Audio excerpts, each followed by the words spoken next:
Je vous invite à lire le psaume 17. Le psaume 17. Je vais lire depuis la traduction de la Colombe.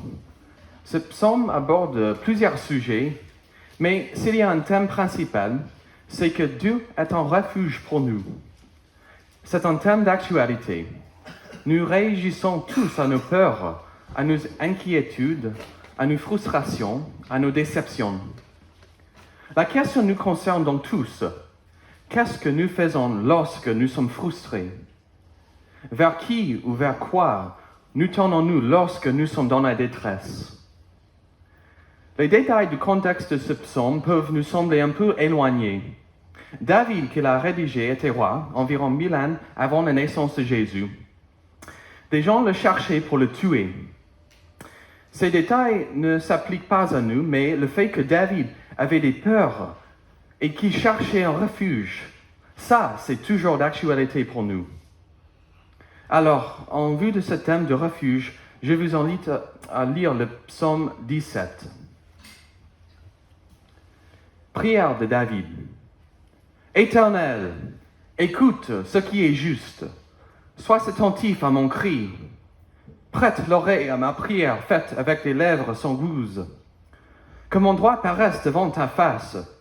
Que tes yeux contemplent la droiture. Tu sondes mon cœur.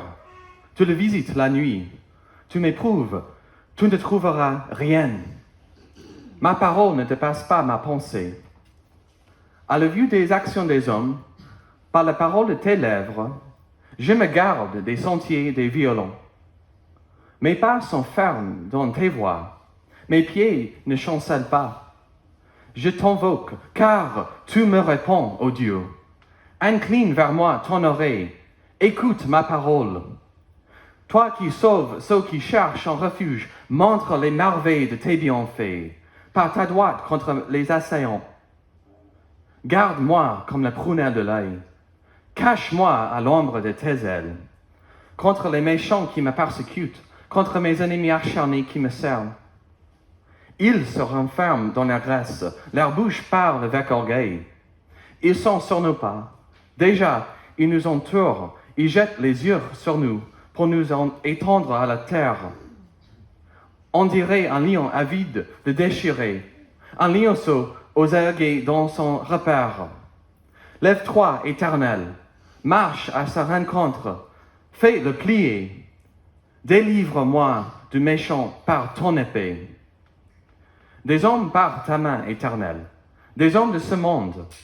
Leur part est dans la vie, et tu remplis leur ventre de ce que tu as mis en réserve. Leurs fils sont rassasiés, et laissent leur superflu à leurs jeunes enfants. Pour moi, avec justice, je verrai ta face. Dès le réveil, je me rassasierai de ton image. L'herbe sèche, la fleur tombe, mais la parole de notre Dieu subsiste éternellement. Prions. Notre Père céleste, nous prions les paroles que Samuel a prononcées lui-même. Parle, Éternel, car tes serviteurs écoutent. Nous prions que tu utilises cette occasion pour nous encourager à faire confiance à Christ, à lui obéir et à le louer.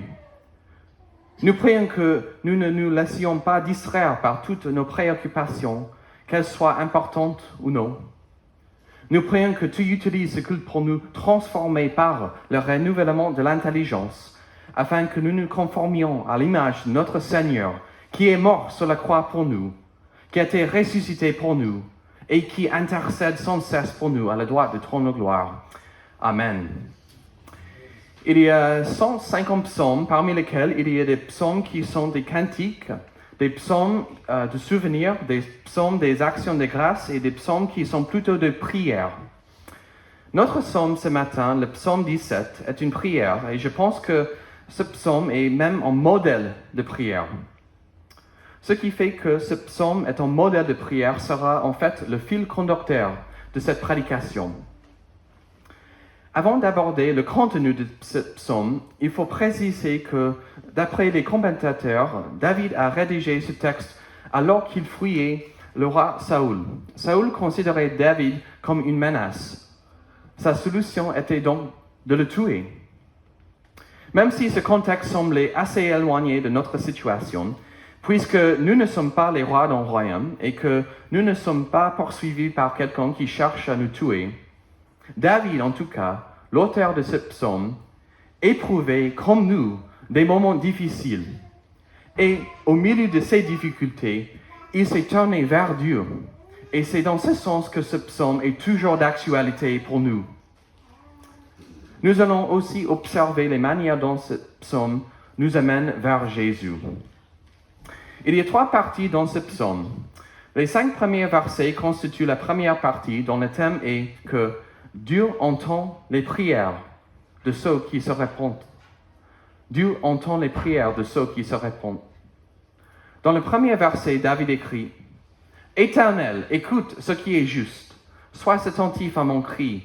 Prête l'oreille à ma prière. » Les verbes que David a employés sont significatifs. Écoute, sois attentif, prête l'oreille. Ces verbes indiquent que David s'est tourné vers Dieu au milieu de ses craintes et de ses soucis. C'est-à-dire que David ne s'est pas tourné vers sa propre intelligence, ni vers son armée, ni vers son argent, ni vers le sexe, ou vers n'importe quel autre refuge, mais il s'est tourné vers Dieu. Même si l'idée est simple, ces mots nous rappellent une vérité importante. Au milieu de nos difficultés, il faut nous tourner vers Dieu comme notre refuge. Puis-je vous poser cette question? Vers quoi vous tournez-vous au milieu de difficultés de cette vie? D'un autre côté, on pourrait lire le premier verset comme un argument que David essaie de faire valoir auprès de Dieu. C'est le point de vue d'un commentateur que j'ai consulté sur ce texte. Il est possible que l'idée de présenter un argument à Dieu vous dérange. Qui sommes-nous pour argumenter devant Dieu? Ce commentateur explique. Ce psaume, cette prière de David, est un argument, non pas parce que Dieu a besoin d'être persuadé d'aider ses enfants, cela n'est pas le cas, mais parce qu'un argument nous oblige, nous, à bien réfléchir à ce que nous demandons et à spécifier nos demandes. Par exemple, pour les jeunes de notre Église, si vous vouliez un nouvel iPhone et que vous demandiez à vos parents ou à votre parent, disons, « Ce que je veux, c'est un iPhone », la réponse sera sûrement « Non ». Vous le savez. Votre stratégie sera donc de développer au préalable votre demande. Une partie de votre demande sera d'expliquer que vous avez besoin d'un iPhone pour vous aider à réussir à l'école. Une autre partie de votre demande sera d'utiliser le mot « sécurité ». Un iPhone vous aidera à rester en sécurité. Tout bien pesé, une requête avec des raisons qui sont bien développées et plus convaincantes pour l'acquisition d'un iPhone, et oui, ça vaut pour nos prières aussi. Au verset suivant, verset 2, David écrit « Que mon droit paraisse devant ta face, que tes yeux contemplent la droiture. » Ici, David répète son innocence et on peut imaginer que David a été faussement accusé. Peut-être que Saül a raconté un mensonge sur David. Sans rentrer dans les détails, en tout cas, David était innocent, comme il le dit dans le verset 3. « Tu sondes mon cœur, tu le visites la nuit. Tu m'éprouves, tu ne trouveras rien. Ma parole ne dépasse pas ma pensée. » Dans notre contexte aujourd'hui, pendant la nuit, quand les lumières sont éteintes, quand les volets sont fermés, nul ne peut voir ce que nous faisons chez nous. Ce que David exprime dans ce verset, c'est que même quand personne n'est présent pour l'observer, son comportement est irréprochable. Je lis un autre extrait du commentateur que j'ai déjà cité. Dans le psaume 17, nous observons la manière dont David utilise des arguments dans la prière. Et un de ces arguments, un argument important, c'est que la vie de la personne qui prie est irréprochable. C'est-à-dire que c'est le côté positif de l'avertissement de Isaïe 59, versets 1 et 2. Non, la main de l'Éternel n'est pas devenue trop courte pour sauver, ni son oreille trop dure pour entendre. Mais ce sont vos fautes qui mettent une séparation entre vous et votre Dieu. Ce sont vos péchés qui vous cachent sa face et l'empêchent de vous écouter. Voici le problème. Un péché non confessé est un grand obstacle à la prière. De l'autre côté, une vie pleine de repentance et d'obéissance est une base solide pour faire appel à Dieu. L'apôtre Jacques l'a bien exprimé dans Jacques 5, 16. La prière agissante du juste a une grande efficacité. Et donc, vous voyez l'idée qu'il y a dans la première partie de ce psaume. Ce que Dieu répond aux prières de ceux qui se repentent. Et cela nous amène à nous poser cette question. Est-ce que la repentance caractérise notre vie de prière? Les versets 6 à 8 constituent la deuxième partie de ce psaume, dont le thème cette fois est que Dieu répond aux prières en vertu de ses qualités à lui. Il est ce Dieu qui répond aux prières. Cela est exprimé dans le verset 6. Je t'invoque car tu me réponds, ô Dieu. Incline vers moi ton oreille, écoute ma parole. Ces paroles de David indiquent que David répond à la prière. Que Dieu répond à la prière. Car tu me réponds. Il faut nous rappeler que Dieu écoute et répond à nos prières, même si ce n'est pas tout de suite. Mais j'espère que ces versets vous encouragent à prier, sachant que Dieu écoute nos prières. Je viens de dire que Dieu répond à nos prières en vertu de ses qualités à lui, et cela est indiqué par le verset 7. Toi qui sauves ceux qui cherchent un refuge, montre les merveilles de tes bienfaits, par ta droite contre les assaillants. On observe ici que Dieu sauve ceux qui cherchent un refuge. Nous avons tous besoin d'un refuge, et le refuge en Dieu est le seul qui puisse nous satisfaire. Saint Augustin, qui est devenu chrétien à l'âge adulte après avoir vécu une vie débridée, a écrit cette belle phrase très connue. « Tu nous as fait pour toi, Seigneur, et notre cœur est sans repos tant qu'il ne repose pas en toi. » Cela est indiqué dans ces mots. « Montre les merveilles de tes bienfaits. » David, comme Saint Augustin, s'est tourné vers Dieu pour trouver refuge et satisfaction. Dans ce verset, David a utilisé le mot « l'amour de Dieu ». C'est une expression qui est traduite de différentes manières, mais c'est une expression que nous trouvons partout dans l'Ancien Testament. C'est une expression liée à l'alliance. La version Semeur traduit cette expression par « l'immensité de ton amour ». La Nouvelle Bible en français courant par « ton admirable bonté ». Dieu a fait une alliance avec son peuple. Il nous reste fidèle. Cette expression qui désigne l'amour et la fidélité de Dieu se trouve dans plusieurs livres de l'Ancien Testament et nous rappelle constamment que Dieu nous aime, qu'il est fidèle à sa promesse et à son peuple. Cela est indiqué par le verset suivant, le verset 8 de notre psaume. « Garde-moi comme la prunelle de l'œil, cache-moi à l'ombre de tes ailes. » Grâce au verset 6 à 8, on voit que Dieu écoute et répond à nos prières. Soyons prêts à prier en étant convaincus qu'il nous entend. Je ne sais pas si quelques-uns parmi vous ont eu l'occasion de lire le livre « Doux et humble de cœur » par Dane Ortland. Je me permets de citer ce livre qui contient lui-même quelques citations d'un pasteur du XVIIe siècle que je trouve très riche et qui illustre bien le verset 8 du psaume 17. Thomas Goodwin, un auteur puritain du XVIIe siècle, a écrit ceci.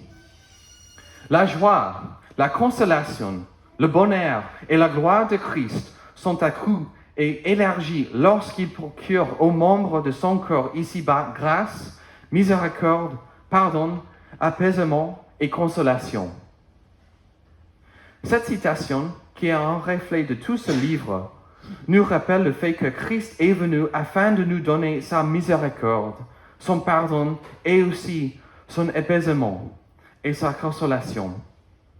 Peut-être que vous êtes comme moi et vous pensez facilement au pardon de Jésus, mais pas souvent à l'apaisement et à la consolation qu'il nous offre, comme le dit cette citation et même notre psaume d'aujourd'hui.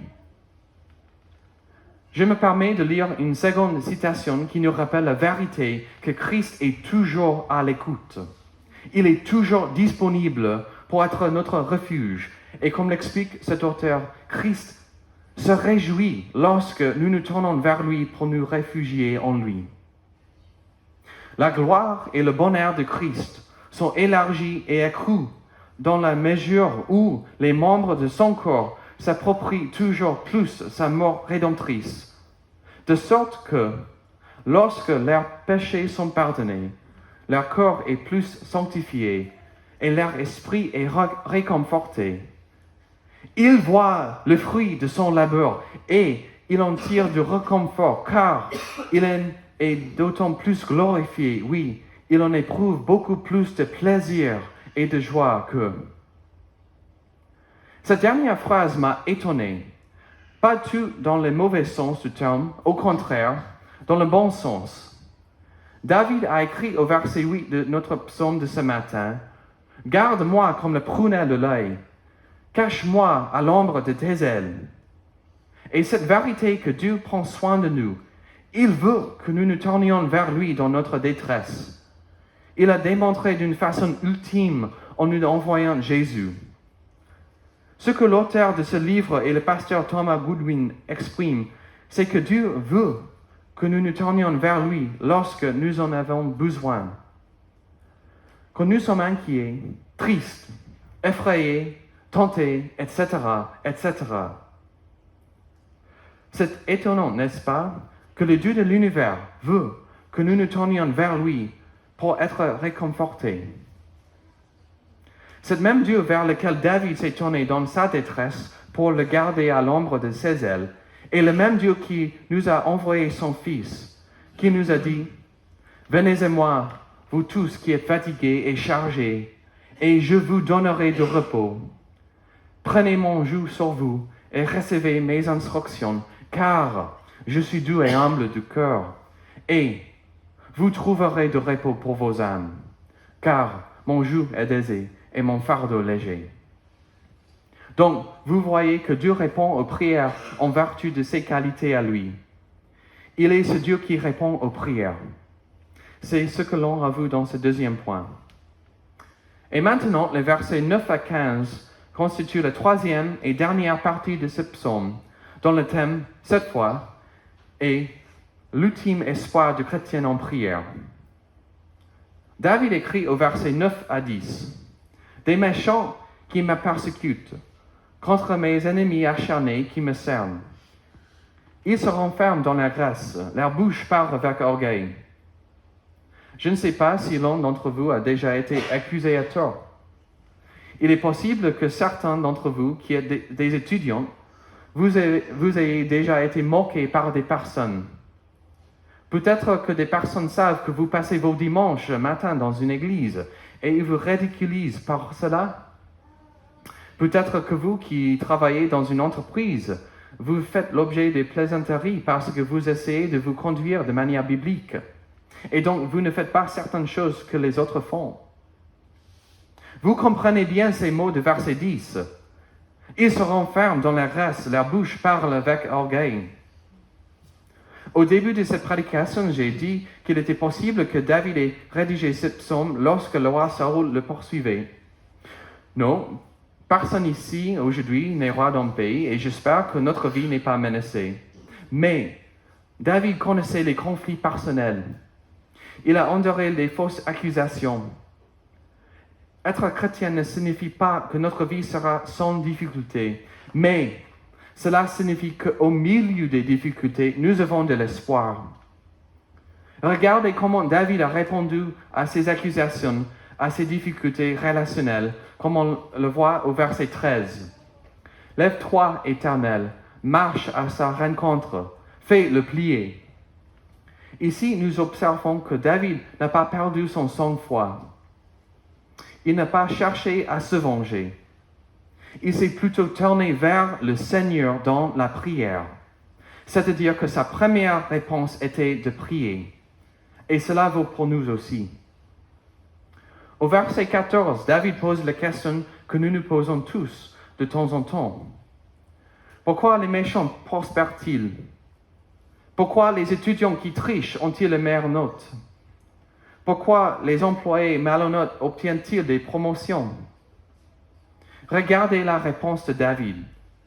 Ce qu'ils ont est dans cette vie, et seulement dans cette vie. Des hommes de ce monde, leur part est dans la vie, et tu remplis leur ventre de ce que tu as mis en réserve. Pour les méchants, son trésor est dans cette vie, et seulement dans cette vie. Mais pour les chrétiens, notre espérance est bien plus grande et se trouve au ciel, comme nous le voyons au verset suivant, le verset 15. Pour moi, avec justice, je verrai ta face.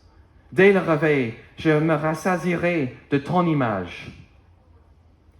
Si le reste de ce psaume peut être comparé à un jour nuageux, ce verset est comme un rayon du soleil qui perce les nuages et qui éclaire notre espérance dans la résurrection. Ce verset mérite une attention particulière. Pour moi, avec justice. Par ces mots, David exprime la reconnaissance du pardon de Dieu. Son approbation, son pardon vient de Dieu. Le verset continue. Je verrai ta face. Ce verbe est au futur. Il verra Dieu dans l'avenir. La grande espérance du chrétien n'est pas finalement dans cette vie, mais dans la vie à venir. Comme nous l'avons déjà dit, notre vie est souvent difficile, mais la promesse de l'Évangile, comme nous le voyons ici dans le psaume 17, est qu'un jour nous serons avec notre Sauveur. Le verset continue, dès le réveil. Et ces mots indiquent en quelque sorte l'espoir de David en la résurrection. David savait qu'après sa mort, il revivrait en présence de son Sauveur et de son Dieu. Il termine ce verset en écrivant « Je me rassasierai de ton image ». C'est Dieu lui-même qui sera la pleine satisfaction de David. Comme nous l'avons précédemment mentionné avec la citation de Saint Augustin, « Tout nous est fait pour toi, Seigneur, et notre cœur est sans repos tant qu'il ne repose pas en toi. » David, lui aussi, a compris qu'il trouverait le repos ultime dans la présence de Dieu, son Sauveur. Ce verset me rappelle un verset dans le Nouveau Testament qui exprime la même idée, Romains 8, 18. J'estime qu'il n'y a pas de commune mesure entre les souffrances du temps présent et la gloire à venir qui sera révélée pour nous. David, dans le psaume 17 et Paul dans Romains chapitre 8, expriment la même vérité. Même si cette vie comporte des difficultés, en tant que chrétiens, nous avons un avenir glorieux avec notre Sauveur et Seigneur. Et cette espérance doit nous encourager au milieu de nos épreuves. Avant de conclure, il faut ajouter quelques remarques supplémentaires. Dans l'évangile de Luc chapitre 24, Jésus lui-même nous a donné des instructions sur la manière de comprendre l'Ancien Testament. Il dit, « Il fallait que s'accomplisse tout ce qui est écrit de moi dans la loi de Moïse, dans les prophètes et dans les psaumes. » Alors il leur ouvrit l'intelligence pour comprendre les Écritures. La question qui se pose pour nous est donc, comment est-ce que ce psaume nous renvoie au Christ? Non, ce n'est pas seulement le verset 15 qui trouve son accomplissement dans le Christ. Jésus l'a dit dans Jean 11, 25. « Moi, je suis la résurrection et la vie. Celui qui croit en moi vivra, quand même il sera mort. Et quiconque vit et croit en moi ne mourra jamais. » Mais, dès le premier verset de ce psaume, David a écrit « Écoute ce qui est juste, prête l'oreille à ma prière faite avec des lèvres sans ruse. » Et Jésus seul, en fait, a vécu une vie juste. Seul Jésus n'a jamais prononcé une parole mauvaise. Dans le verset 3 de ce psaume, David a écrit « Tu sondes mon cœur, tu le visites la nuit, tu m'éprouves, tu ne trouveras rien. » Même si David était innocent quand il a écrit ce psaume, il n'était pas innocent après avoir convoité une femme qui n'était pas son épouse. Comme cela nous est rapporté dans la Bible, David a péché en s'arrangeant pour que le mari de cette femme soit tué. Et les conséquences de ces actes ont détruit la famille de David et ont finalement conduit au désastre pour Israël. David était roi, mais à cause de ses péchés, il n'était pas qualifié pour être le roi parfait dont nous avons besoin. Mais quand Jésus a été tenté, lui, il a résisté. Il n'y a qu'en Jésus et en lui seul ce que cette affirmation du psaume est vraie. Tu m'éprouves et tu ne trouveras rien. Le verset 7 de ce texte nous parle de Dieu qui sauve ceux qui cherchent un refuge. Et c'est Jésus qui a dit, « Venez à moi, vous tous qui êtes fatigués et chargés, et je vous donnerai de repos. Prenez mon joug sur vous et recevez mes instructions, car je suis doux et humble de cœur, et vous trouverez du repos pour vos âmes. Car mon joug est aisé et mon fardeau léger. » Dans le verset 9 de ce psaume, David s'est tourné vers Dieu afin d'être gardé contre mes ennemis acharnés qui me cernent. Et Jésus, sur la croix, a été entouré, lui aussi, par ses ennemis, qui parlaient avec orgueil. Et selon le verset 15 de ce psaume, « Pour moi, avec justice, je verrai ta face. Dès le réveil, je me rassasierai de ton image. » Jésus était innocent, mais il est mort sur la croix pour nous. Il est ressuscité, il est retourné dans la présence de Dieu le Père, dans une joie complète. Son œuvre de salut ayant été accomplie une fois pour toutes, pour nous qui croyons. Et donc ce matin encore, ce psaume nous présente des rappels et des encouragements précieux. Comme nous l'avons déjà dit, nous devons nous repentir et obéir à la parole de Dieu pour que nous puissions présenter nos prières. À Dieu dans les bonnes conditions. Je le répète cette phrase. Comme nous l'avons déjà dit, nous devons nous repentir et obéir à la Bible pour que nous puissions présenter nos prières à Dieu dans des bonnes conditions. Puis-je vous poser une question? Vous repentez-vous régulièrement pendant vos prières? Je vous avoue que moi, personnellement, j'ai tendance à dire souvent dans mes prières, je vous. Mais dans ce psaume et dans toute la Bible, nous voyons des prières qui sont pleines de repentance. Repentons-nous fréquemment pendant nos prières. Ce psaume est aussi un rappel qu'il faut continuer à prier.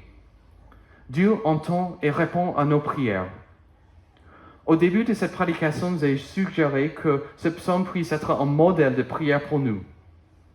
Le plan de ce psaume est lui-même un modèle de prière pour nous. Dans les premiers versets, David exprime ses craintes.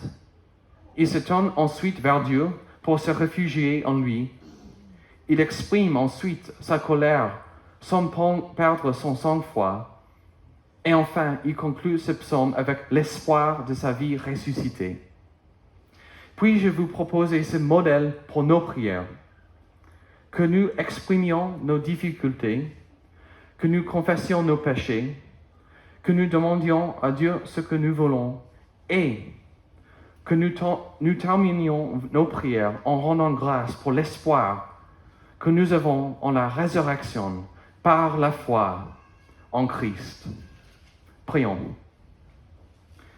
Père céleste, nous te rendons gloire pour ce psaume qui nous rappelle que tu es un refuge pour nous, que tu entends nos prières et que tu pardonnes les pécheurs comme nous.